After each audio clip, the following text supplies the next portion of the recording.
Is that allowing you to hit record? Hi, Dave. Hi, Jerry. Good morning. How are you both doing today? Great. Great. Hi, Good. Salima.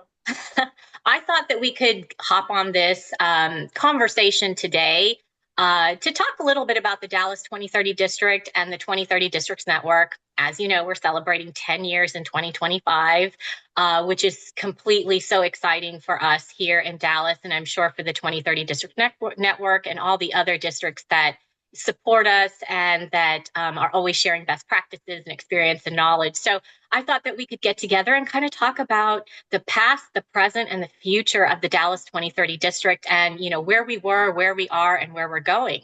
I'm Salima Mulji. I'm going to be hosting this conversation today. I'm the executive director for the Dallas 2030 district for the past 10 years. And I'm going to hand it over to Dave Lowe and Jerry Kettler to introduce themselves. Dave? Thanks, Salima. My name is Dave Lowe. I'm the executive director of the 2030 Districts Network. I was part of the group that started the Seattle 2030 District way back in 2011. I'm now located in Portland, Maine, where we also have a 2030 district, and I help coordinate all of the districts around North America, which are now all the way up to 26, because we've just added a couple. I'll pass it on to Jerry to say hi. Thank you, Dave. I go back to the beginning of this Dallas district and even farther back than that, because it's the 2030 districts. Now there's 26 of them. I think we were number 8 when we joined the team. And it's basically the 2030 districts is an evolution from another program, the 2030 Challenge. And that was formed about 15 years ago by the architect by the name of Ed Mazaria. And that was to get everybody looking at net zero buildings and getting people committed to that, which he was successful at doing. But the issue was what happens to all of the existing buildings. So they created this format called the 2030 districts. So what we're doing is following the same path in a way, but we know that we can't get to zero on buildings that were built 20 or 30 or 40 years ago. So I met Ed Mazaria at a meeting down in Austin that was forming the SPEAR program, Southwest Partnership for Energy Efficiency as a Resource, SPEAR organization. And Ed met Ed at that meeting. And he got me connected with some of the participants of the program and explained what they were trying to do with existing buildings and connected me with some folks on the West Coast. And I don't know, Dave, whether that was with you or with somebody else. And we started the program. And in doing so, we decided that this would be a good program for Dallas because there's a lot of cooperation between the various factors in Dallas, but it needs to be more communication, more coordination. And this is what we tried to set up. And we met with the Downtown Dallas District Association and the City of Dallas, Dallas County, and a whole bunch of other folks, including the professional groups, and ended up with a committee that started this whole program here in Dallas, and it succeeded very, very well.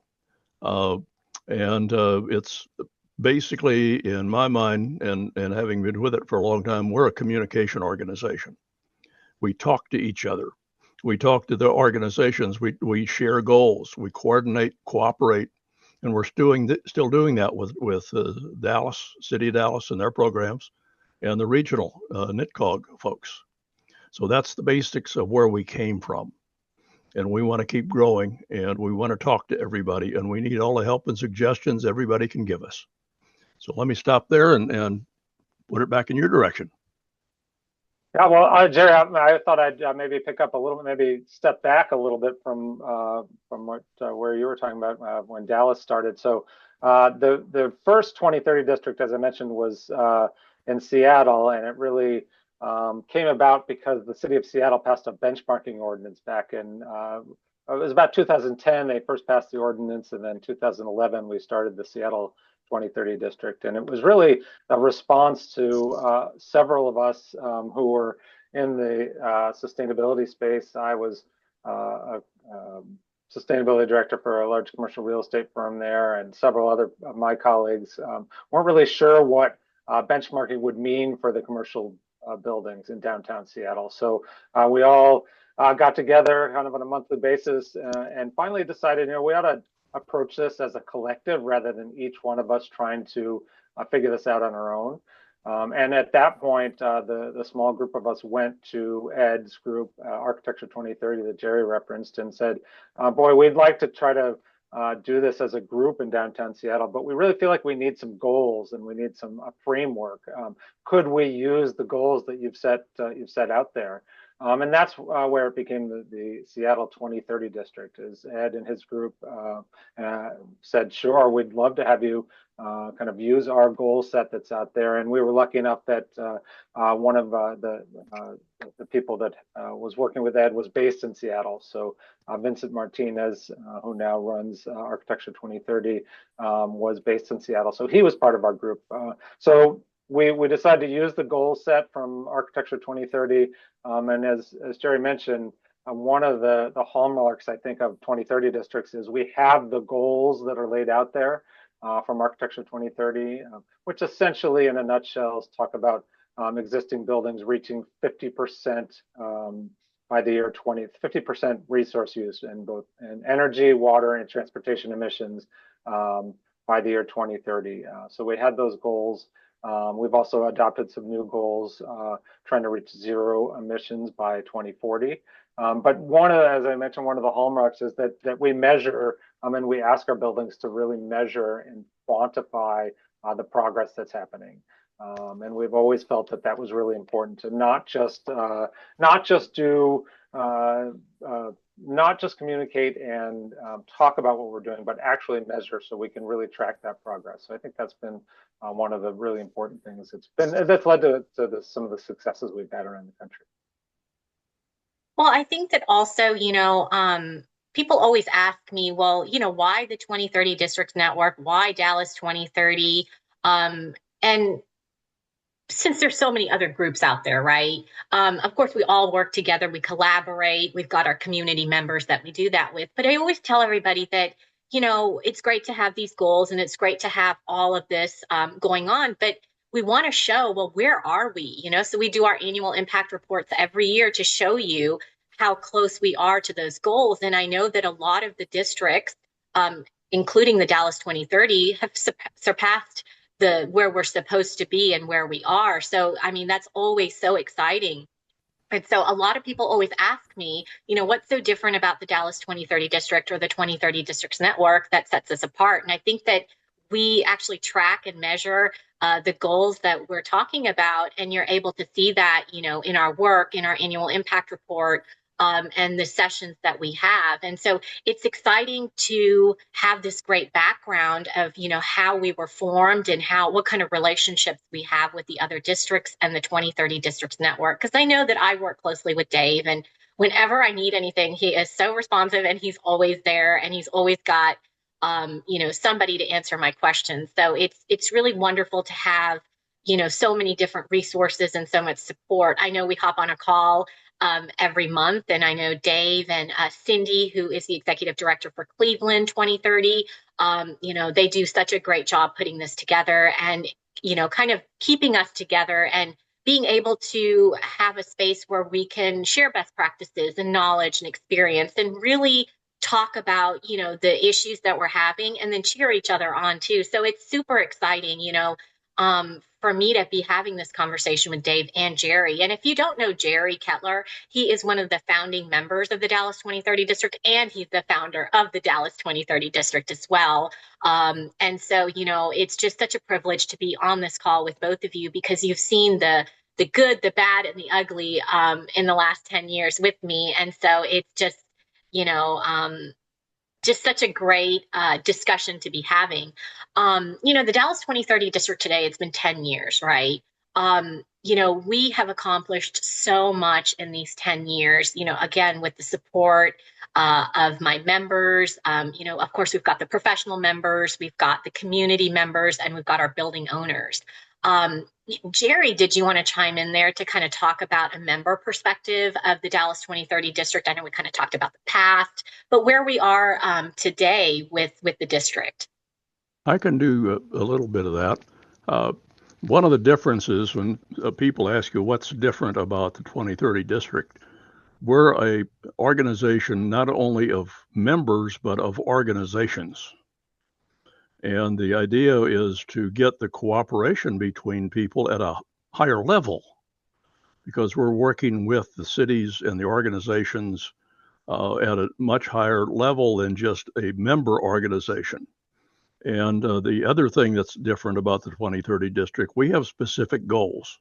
If you're looking at the professional organizations, and in my case, it's the engineering groups, they want to improve in general. What the 2030 district does, and the 2030 challenge, is we're working on specific goals and things we're trying to do and places we're trying to become.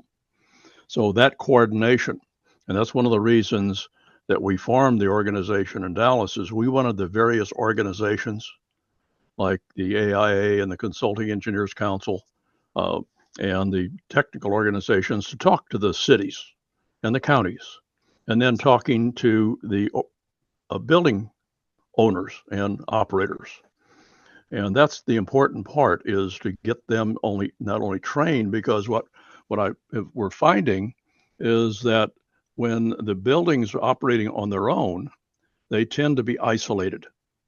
They tend to be working in their own silo, and they don't even talk to the building next door. So the idea was to get communication between them and to try to get training, and that it helps everybody. So that the whole idea then is to try to be sure that we have the latest information. And it's always helpful to work to a goal. It's great to be aiming towards something and then finding out whether you're getting there or not. So that's the reason that 2030 districts are different. We have a goal. We have both the individuals and organizations that need to be talking to each other. So I'm a big communication advocate. So I think that's our objective. Yeah, I'll just pick up on what you mentioned there, Jerry. I think, and Salima, what you were mentioning, I think another hallmark of the districts is the collaboration. And Salima, I'm sure you've found this. I think building owners often communicate to me and to others that the 2030 district meeting is a forum where they can sit down with their competitors, next to the competitors, and talk about best practices and share what they're doing in a non-competitive situation. That most of the time when they're sitting down next to their competitors, they're maybe vying for the same tenants. In this setting, they're really working together. So I think they really appreciate that. And just to elaborate on what Salima said, again, we now have 26 districts around North America, and I feel like I can pick up the phone at any time, just like Salima mentioned, and call somebody in Seattle and get some advice, or someone in Cleveland, someone in New York City. And I think that's where we've seen a lot of success is the model for a 2030 district. Everyone follows the same goals. So we have that same goal set. So we all speak the same language, or we're all chasing after the same goals.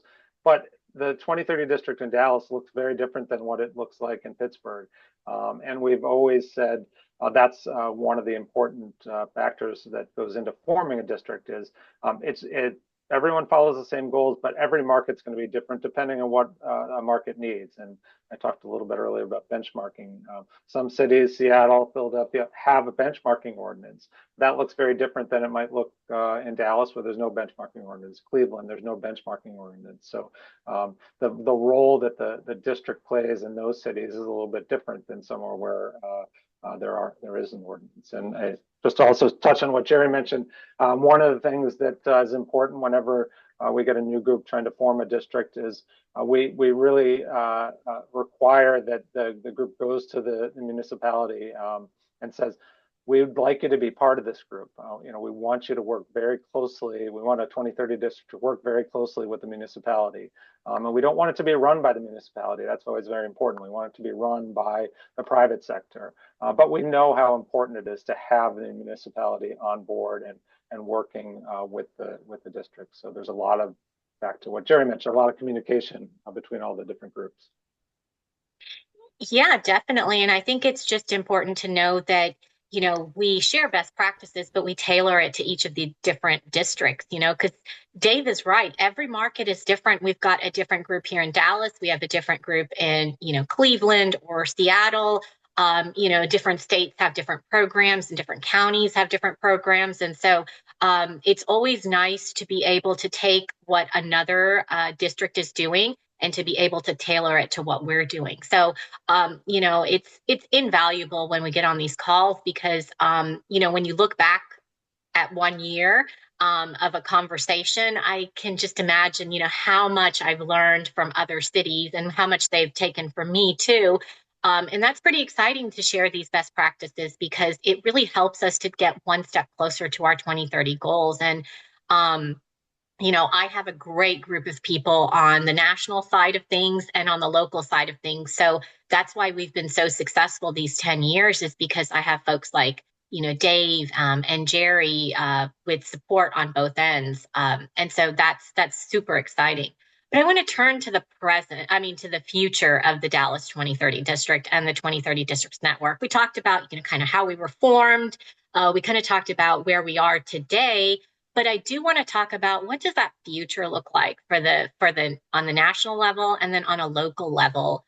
I think it's important to kind of see, what's going to be happening in the next year and beyond. We have so many different things happening. We have a new administration. We'll have a new one, following. How are things going to be changing as we get closer to the 2030 goals? So I'm going to hand it over to Jerry to kind of talk through us about that. Hopefully in the future, we, keep going in the same direction. I think we will. And all of the folks that I know from the organization are committed to what we're trying to do. And as the folks that are particularly on the organization, I'm thinking somebody that was from the city of Dallas, one of their managers has moved to the regional council of governments. And she's got the background and the communication process so she can spread out the word to, all of the other 100 and some cities in North Texas. Mm-hmm.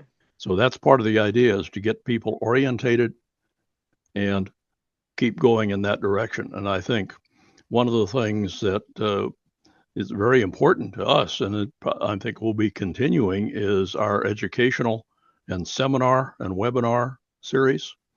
And that keeps people up to date and applying the new technologies and the AI, both the opportunity and the challenge there, and try to get the information to the building owners so that they at least have not only the pluses, but also the minuses of some of these systems. So I think in the future, we need to keep concentrating on what we're doing to educate people. So I'm a big training advocate and always have been. And that helps everybody to expand what their organization is doing and what they're doing, and hopefully become more valuable to not only to themselves, but also to their employers. So the whole idea is to keep on keeping on and to utilize what's available. And one of the advantages and great opportunities is the association we have with these other districts. What are they doing? What are their buildings doing? What are their cities doing that maybe we could do, or at least talk about? So that's the cooperation between the various districts, I think, is probably more active and more valuable than most other national organizations that try to put pieces together. And, there are folks like our friend here, Dave Lowe, is a critical part of that, is communicating with all of these folks and being sure that we can communicate. So that's my thought, is keep on, use the new technologies, be sure that we lose as few people as possible in organizations. I would like to see more of the office buildings and the office owners part of the organization and helping. Well, let us help them, and we'll help. Because my company works with a lot of different buildings and building owners in North Texas, and that the whole idea is to learn, and by learning you can perform better. So I'm putting together now a webinar on building performance equals personnel performance. And the whole idea was that the energy is going into saving energy, but it now is also going into making the buildings more habitable. And the 2030 district has always been part of that, is that the people in the building perform a lot better if the building performs better. So that's the direction I think we need to go. Yeah, well, and I think Jerry, you touched on a little bit. We at the network want to continue to grow. I think we feel that this platform, the 2030 district platform, can be really successful. And now it's not for every city. There's some cities where it might not work, but in the cities the 26 cities that we have right now, it's very successful. So we really hope to expand it. As I mentioned, it's flexible enough, so there's no reason that it can't work in a variety of different cities. And we've got a district in New York City, obviously a big city like Dallas, but we've also got a small town. We've got Ithaca, New York, so a small city. So the model works for a variety of different types of cities. I think one of the things, and it hasn't necessarily happened in Dallas, because I think Salima and Jerry, you guys do concentrate on a lot of the larger Class A buildings. I think some of the other districts have started to expand and try to address some of the smaller, whether it's locally owned buildings, smaller buildings on sort of the outskirts of the downtown district areas.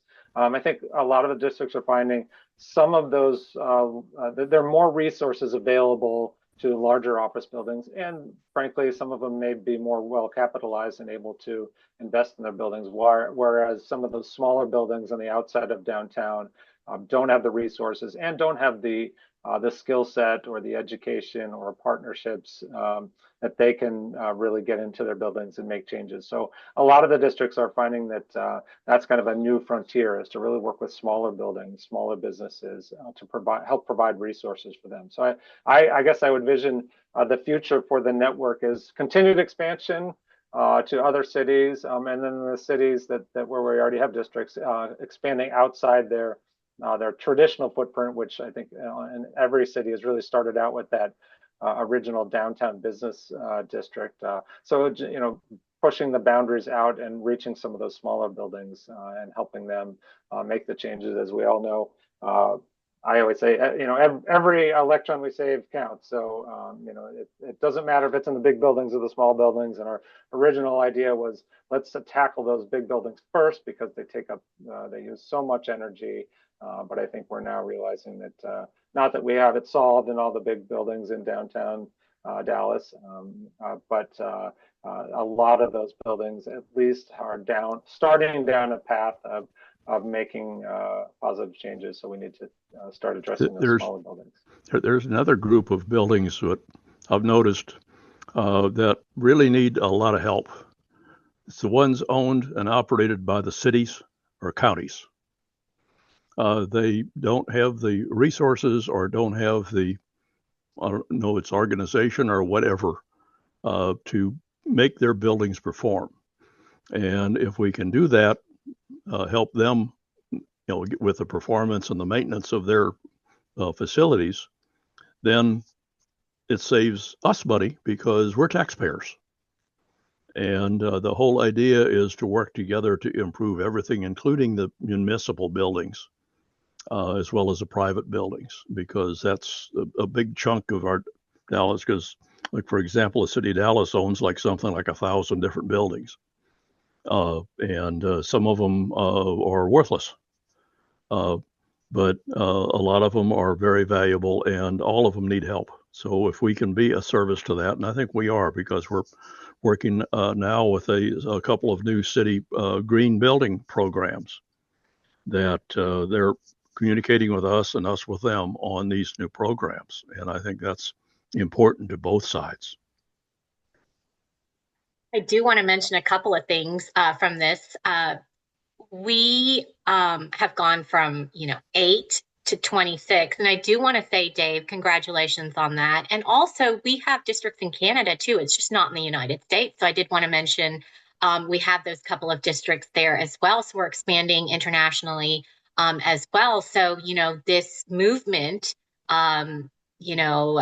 This it's a transformation, right? We're really trying to transform these cities to be more sustainable, to be more energy efficient, to run much smoothly and better. These sessions that Jerry talked about are amazing, right? We have sessions at the Dallas 2030 district on a local level to see how buildings can improve themselves, get one step closer to the 2030 goals. And then the 2030 Districts Network also has sessions so we can see things on a national level saying, well, hey, why aren't we doing this? And why don't we bring that best practice and tailor it to, the buildings here in Dallas and, the rules and laws that we have here. So it's so nice to have both perspectives when we're doing these sessions. And, because of COVID, a lot of stuff changed, right? We had so many phases of COVID. The first one was, well, what is this? The second phase was more about vaccines and trying to resolve it. I don't think we'll ever resolve it, but we're in this third phase of a new normal, and we have to figure things out. And I feel like COVID actually accelerated our goals. And so people are really looking at it and trying to get to where we're supposed to be. So I think that that's exciting to be in this new normal and to have so much support from the network, and then having support from, the members of the Dallas 2030 district. And, that includes our building owners and managers. It includes our professional members, and it includes our community members. And it also includes folks that are not a part of the district too. I get a lot of support from folks that are outside the district who want to give some advice or need some advice. So, we're here for everybody, and we're here to make sure that everybody has the resources and tools that are out there. And remember, our professional members, they bring all these best practices to us. They've been there, done that. They've got the tax credits, the incentives, and the know-hows how to do it. And so it's really nice to have a little marketplace for them to come to. I do want to end the conversation with, of course, thanking Dave and Jerry for taking the time to do this. I do want to give you some last words, if Jerry has some, or if Dave has some, about the 2030 Districts Network and the Dallas 2030 District, or anything else that you'd like to conclude with. Okay, let me start that and that they react to it. We've always been, as part of the 2030 District challenge, about saving energy and about saving water, and the various related things that in transportation, we don't concentrate on that much. I'd like to see air quality in buildings added as a goal, because it's becoming so valuable. And you mentioned it, the COVID item, Salima, that has affected all of us. But I'd like to see it expanded, because the energy saving and the building performance relates directly to the performance of the people in the building. And I think that's important to everybody. Yeah, no, Jerry, I think you're right. And a couple of the districts, again, back to the flexibility and the model, a couple of districts have taken on using air quality. Pittsburgh specifically does do some measuring around air quality. The Cincinnati 2030 district has a metric around the well building performance standards. They've kind of incorporated that into what they're doing. So I think you're very right. It's something we need to start addressing, and maybe it will be something that we more formally adopt as another metric nationally. So yeah, it's a good thought. Well, again, thank you to the both of you. You know, your best practices, your experience, your knowledge has always been appreciated here at the Dallas 2030 District. And looking forward to continuing this and getting one step closer to the 2030 goals. You know, feel free to, this will be uploaded to our YouTube channel. Make sure to watch the other sessions on there. They're pretty good.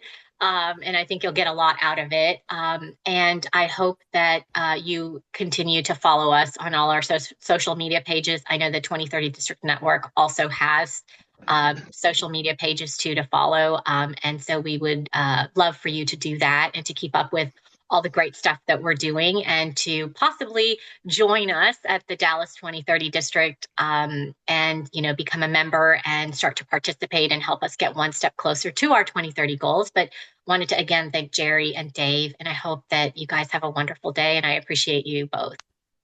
Thanks, Salima.